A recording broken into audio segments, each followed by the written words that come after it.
Hello, everybody, and welcome to 30 Minute Thrive, your go-to podcast for anything and everything HR, powered by MRA, the Management Association. Looking to stay on top of the ever-changing world of HR? MRA has got you covered. We'll be the first to tell you what's hot and what's not. I'm your host, Sophie Bowler, and we are so glad you're here. Now it's time to thrive. Well, we have learned many lessons these past few years, but one of the most important lessons is that it pays to be prepared.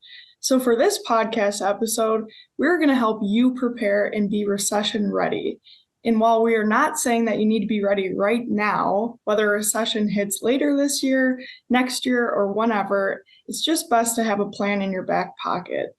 So today we are joined by Amy Whittenberger, HR business advisor and subject matter expert from our MRA Hotline, and Susan Abler, Member Relations Advisor and Director of Outplacement, who will help us take a look at some what-if plans along with the tough questions if and when it might come time for reductions in your workforce. So one of the best ways to be recession ready is really to prepare now by optimizing your workforce. And optimizing your workforce now helps you focus on long-term success so you will come out stronger after a recession. So Amy, let's start out by asking, do you have any suggestions for companies seeking cost-saving opportunities within the workforce?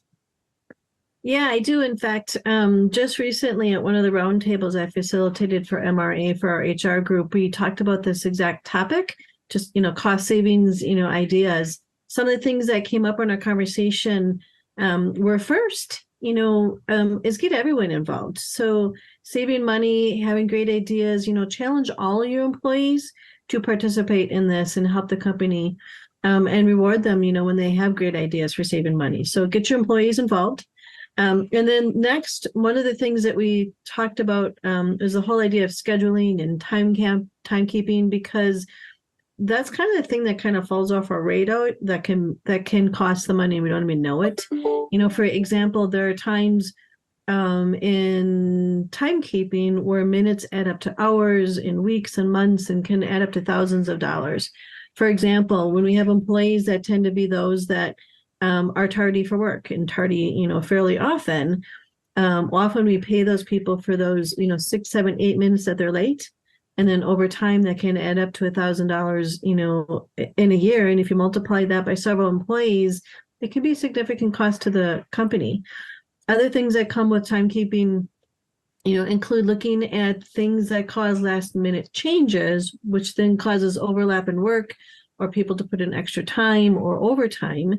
So look at reasons why there is changes in schedule, whether it's employees that are calling in, or if it's things that are happening on the process side of things, and look at how you can prevent those types of things. Then there's also optimizing schedules. So if you're a company that has multiple shifts, look at how much overlap you have between employees and shifts. Sometimes it's fairly common to overlap an hour, but do you really need to overlap an hour? Can you reduce it to half an hour, even 15 minutes to get really efficient? Other things that we can look at, is, look at ourselves within HR. A very common call that I get is what happens when we overpay employees. And that can happen for various reasons. The wrong data gets plugged into your HRIS and they're paying them the wrong rate or the wrong premium. And the first thing I say is, it's absolutely okay to recoup those funds. A lot of companies don't realize that they can, and that they should. The second piece is I would, be taking time to really audit your systems to make sure data is correct, so that you can prevent overpayments in the first place. Yeah. Yes. Absolutely.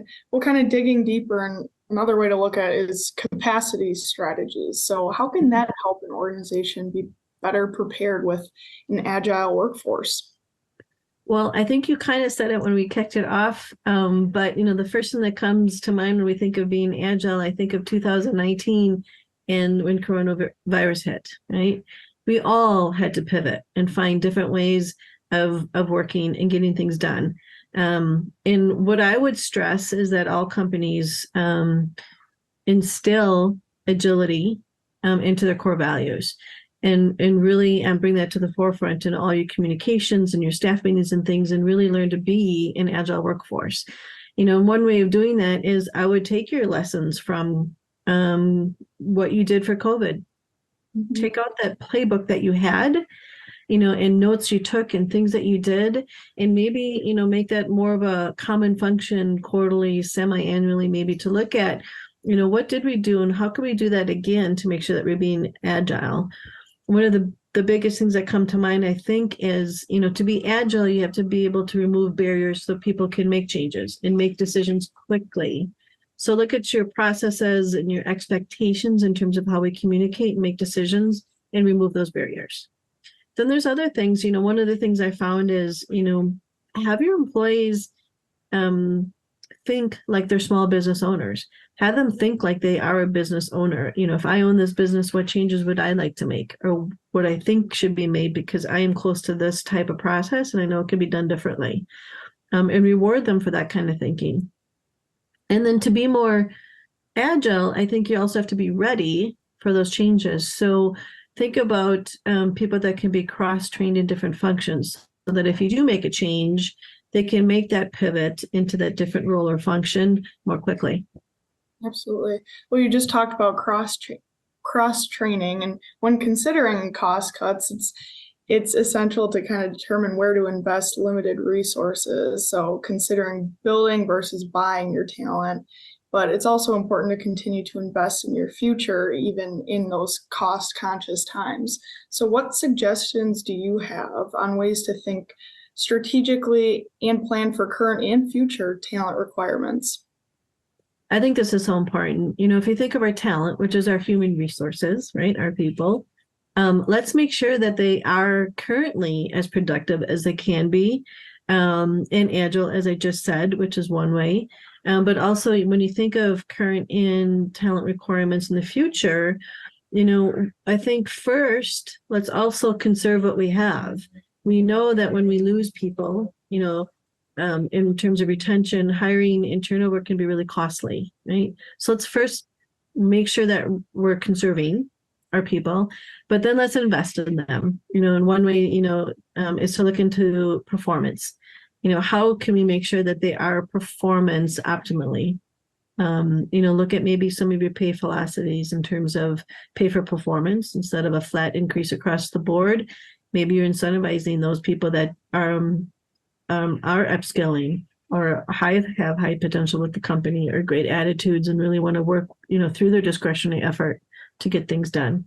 Another way of looking at your performance and making sure that we're optimizing our talent is like using like a 9-box philosophy, or even the top 10%, bottom 10% philosophies in terms of looking at, excuse me, when you have the people that are in that top right-hand box, right? You want to make sure that you're continuing to challenge them and provide them abilities to reach higher levels and to upskill those that are in the bottom of 10 box or in the bottom 10%. Let's look at why and figure out, is it a system thing or is it a person thing, and what changes should we make to upgrade them so they're no longer in the bottom 10%. And that way you're continually upgrading your bar in terms of achievement. And then lastly, invest in professional development. And I don't think this has to be a costly thing or even a cost item. I think, a great way of doing this is to work with people in terms of providing on-the-job training, or even job shadowing, expose them to other people in the company or other functions in the company. A great example to do this is to provide them, an opportunity to sit on a project that may not necessarily be in their department or their function. So cross-functional exposure is a great way to provide development. Absolutely. How about communication? We've got to talk about communication and economic uncertainty. So any suggestions you have on ensuring that transparent and confident and communication and building trust among employees during this time? Oh, well, yeah, and Sophie, if you remember, we just talked about this in another podcast in terms of the importance of communications, when it comes to employee relations. If I think of all my years of working with people and coaching, HR and leaders, when things are going well at a company, it's probably because communications are going well. When things aren't going well at a company, it could be because communications aren't going well. So I think when there's times of, uncertainty, I think we definitely need to amp up our communication with our employees. When there's ambiguity of what's going on in a company, or messaging just doesn't seem to be, at the level it should be for employees to understand what's going on, it just makes them anxious. I think they start filling in reasons of their own. It's natural for us to think the worst. So I think in terms of communications, I think even bad news that is honest news about what's going on with the company is probably better than no news in this situation.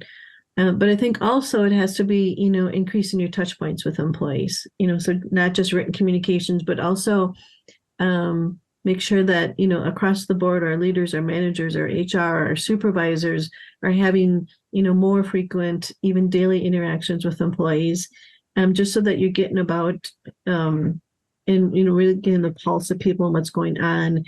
Where are they in terms of their level of anxiety and questions that they have, be more personable, ask what's going on, make sure that you're not making assumptions, and then make sure that they're not making assumptions either, because they have the right information from the company.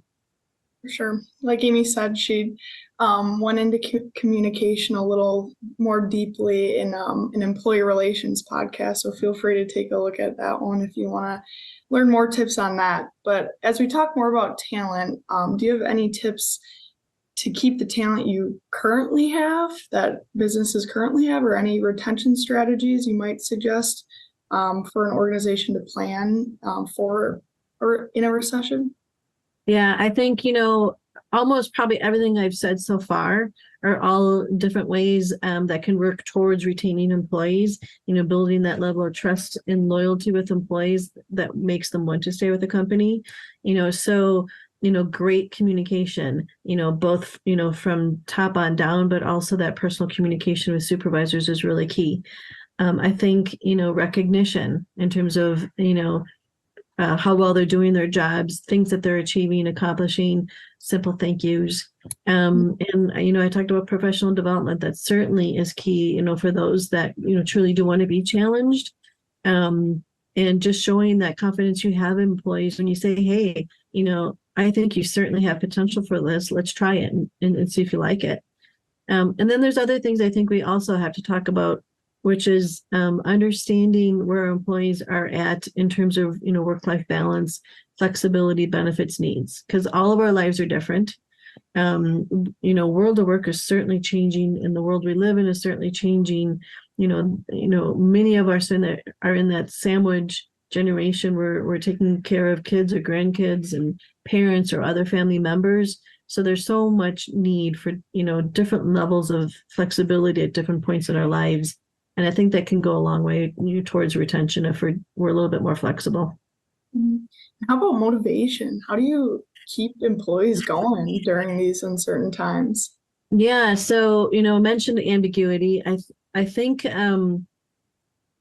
if we're going to amp up our communication and get out there and be more visible with our employees, I think it's key in order to motivate is to really be upbeat and optimistic when you're out there on the floor, really leading the charge that we can get through this together.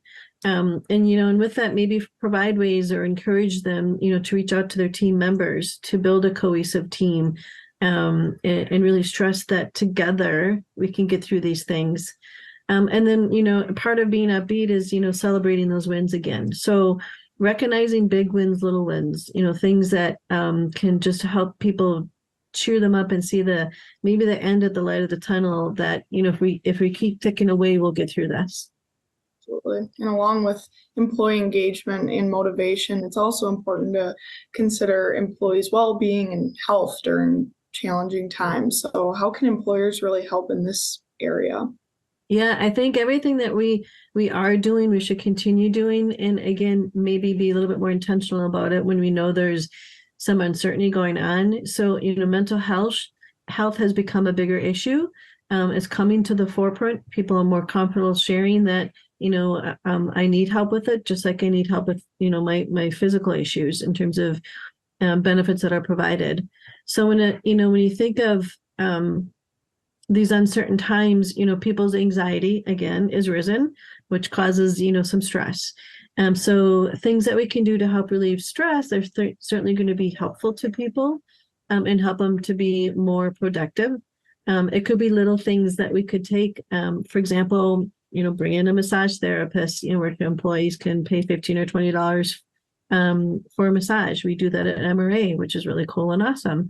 But you can also encourage challenges to walk a little bit more, get away from your desk a little bit, walking activities, on breaks or lunch periods, maybe even send out links for mindfulness activities to do at your computer, just to take even a 2 to 3 minute break. Studies have shown that that is helpful to people's stress levels. And then, since this is a time of, inflation and paychecks are a little bit smaller, it seems, maybe even having lunch and learns with employees where they can talk or learn about, budget ideas and financial concerns, and maybe share with each other ideas they have for saving money in these uncertain times. And then the last thing I think of is, if there's one thing a company can do, which is, if people are already a little bit on edge, let's make sure that we're removing any frustrations that we can with any cumbersome policies or procedures that we have as well. Yeah, Amy, those are all great tips. Now we're on to the tough questions, unfortunately. But let's say you've done all you can, but you're still faced with having to reduce your workforce. What are the first steps that you recommend for an organization kind of facing this? Yeah, so the first thing that comes to mind when you talk about employers, it used to be, I think, when we were in the midst of thinking about, downsizing, it could be the thinking that, what, we can go ahead and do a layoff because I think we can rebound pretty quickly and bring those people back. Well, I don't know if that's true anymore because, talent is so hard to find these days. I think we have to think a lot harder about that mentality in terms of, letting people go. So I think, first really thinking about alternatives before we go that route. Thankfully, MRA has an awesome resource for this. We've developed what we call the layoff toolkit.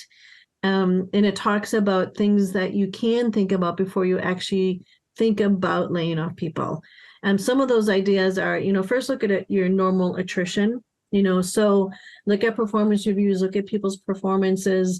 Is there reason, that some people might be naturally falling off or that we might involuntarily have them fall off because performance isn't where we need it to be?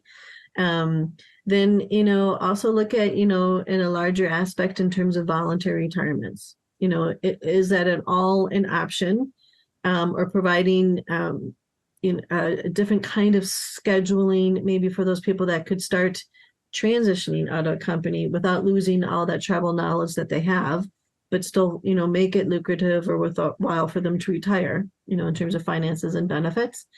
Certainly looking at reduced schedules across the company. So can we eliminate 1, 2, 4, 8 hours, from a weekly schedule or monthly schedule even, across the board, or make it a rolling schedule in terms of different amounts of time off. Because like I kind of said earlier, that hour here and there across, a pretty big spectrum could add up to, pretty good cost savings. So look at about changing schedules, reducing schedules. And then, if it's going to be a layoff, maybe it's not everyone at one time. Maybe you could think about a rolling layoff. So, lay off portions or chunks of people at a time, bring them back at different times as well. Because it might not be as impactful to the company doing it all at one time. And then asking for a voluntary furloughs or even mandatory furloughs as well for people. And that's all really good things that we can be thinking about before we, have to really be faced with a full, complete downsizing or layoff. Yeah, Susan, any thoughts from you from an outplacement perspective then? Yeah, so I thought Amy had some really good ideas. One of the things that I suggest to employers when they're contemplating a reduction in force and outplacement is to really think broadly, strategically, legally, because all of those things are involved in a reduction in force. I really like HR to take an extra look at the employee list and really look at the dynamics of the current makeup of the workforce. You may be surprised that you have a group of people who are nearer to retirement than you thought. So like Amy said, perhaps voluntary retirement might be a solution. But if you're starting to talk outplacement internally within the organization, then a lot of decisions have already been made. So think broadly, and then also think about those employees that you'll be targeting and the size of that group. 2 or more individuals as a group, and that has different legal consequences than just doing, an exit of one person. So letting people go is cost effective in the long run. In the short term, it's expensive because you have vacation payout, you have severance, you have benefit continuation, and you have outplacement costs. So I always like to advise employers to think about that short term and then long term, because it is expensive. You need to be coordinating, in terms of how are you going to get back company property, shutting off IT access as part of a reduction in force. And then with outplacement, I would just encourage MRA members to give me a call and let's talk about the logistics. What type of outplacement you offer and how you go about that will probably be dependent upon how many people you're letting go. Does it make more sense to do group workshops for the individuals? Let's say you're laying off a couple dozen people. If you're laying off maybe 5 to 10, you might want to offer an individual package. Outplacement tends to be offered in monthly increments.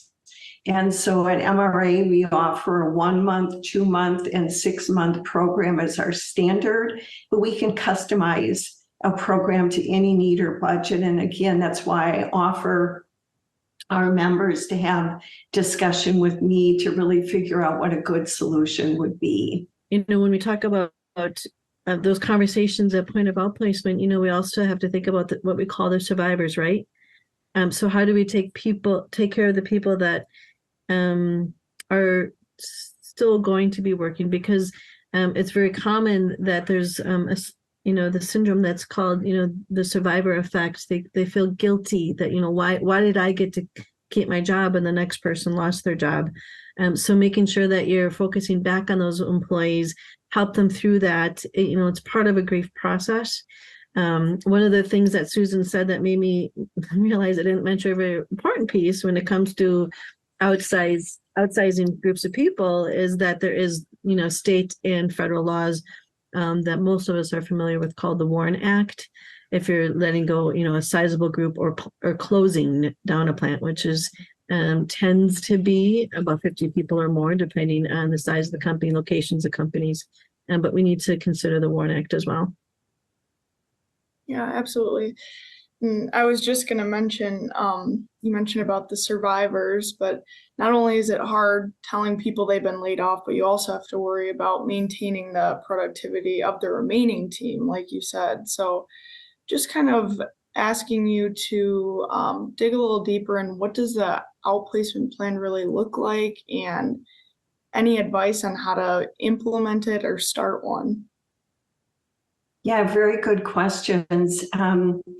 Employees are watching, so it's really important that an employer think about that. So a reduction of force impacts everybody. It's an incredibly stressful situation across the board. And those employees that retain their jobs, they want to know how their former coworkers and friends were taken care of. So outplacement is really an important way for an employer to reduce risk.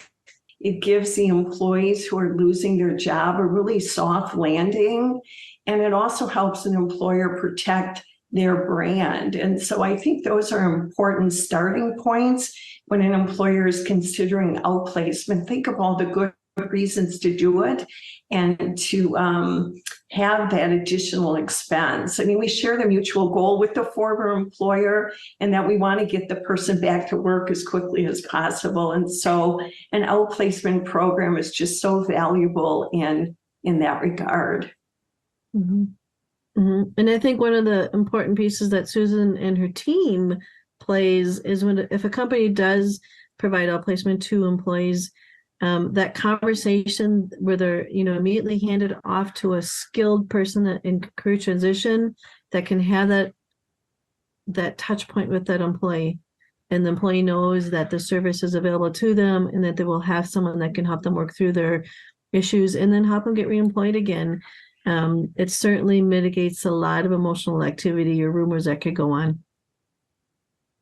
Yeah, that's an excellent point. Very few employers today require an employee to sign their separation agreement before outplacement can start. And so not all employers do that, but the vast majority do. So that's one of the decisions that need to be made early on with regards to outplacement as well. The other thing that employers need to be aware of is once you send the person to us, our obligation is really supporting that individual.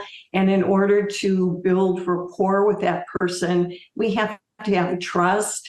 And a big part of the trust is them knowing that the program is confidential. And so employers need to realize that we won't be sharing information back to them about their former employee. Well, we've talked about a lot today, and you have given great advice today, but do either of you have anything to kind of end with, your mic drop moment or your last piece of advice that you want to give our listeners today? Well, I'll do a quick plug for outplacement. I mean, I do think it's critical. It gives the person a soft landing. Employer reduces your risk. It protects your brand. Again, employees are watching. And so you really want to take good care of these individuals, and people who participate in an outplacement program do get back to work, more quickly, and they just have a more positive state of being, which I think is really important. Mm-hmm. And I was just going to go back to my favorite word, which is communication. There's so much we can do to be ready or to avoid situations, which is, there's never enough communication. I don't think I've ever heard of a company over communicating. It's normally, the latter, where our supervisors, managers, leadership, HR isn't communicating enough.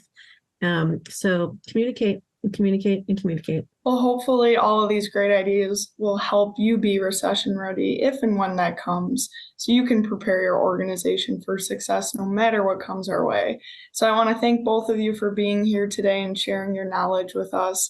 And to our listeners, don't forget to like, comment, and share this episode. And take a look at the show notes below. We've got all the resources you need on this topic. We've got Susan and Amy's bio and LinkedIn profiles and resources on becoming an MRA member.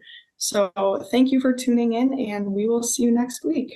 And that wraps up our content for this episode. Be sure to reference the show notes where you can sign up to connect for more podcast updates. Check out other MRA episodes on your favorite podcast platform. And as always, make sure to follow MRA's 30-Minute Thrive so you don't miss out. Thanks for tuning in, and we'll see you next Wednesday to carry on the HR conversation.